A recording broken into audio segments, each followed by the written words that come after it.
Ішім күйіп барады. Қалай сіз шәкіртақыны жинап, бір емес, 4 пәтерді алып жүрсіз? Енді бұл айтатын болсақ, енді мен Қарағанды мемлекеттік техникалық университетіне 2011 жылы түскен болатынмын. Көлік факультетіне грантқа түстім. Сол кезде бізде Қарағанды мемлекеттік техникалық университетінде менде өзі сол жылы маған бірінші курсқа түскен кезде өзімнің әке-шешем маған үй алып берген Қарағанды қаласынан.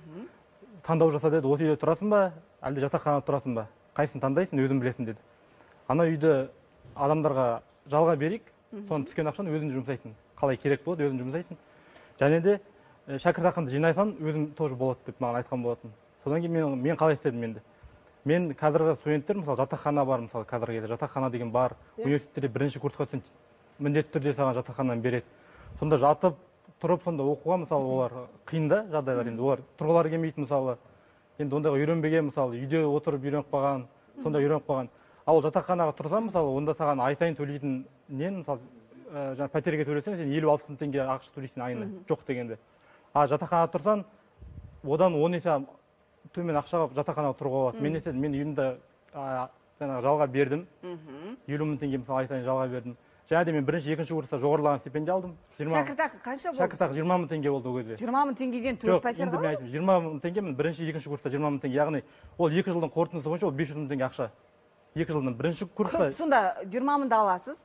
Бір тиын шашау шығармайсыз? Бір тиын шығармай. Өйткені менде ақша болды, өзімді мен репетитор болып жұмыс істедім.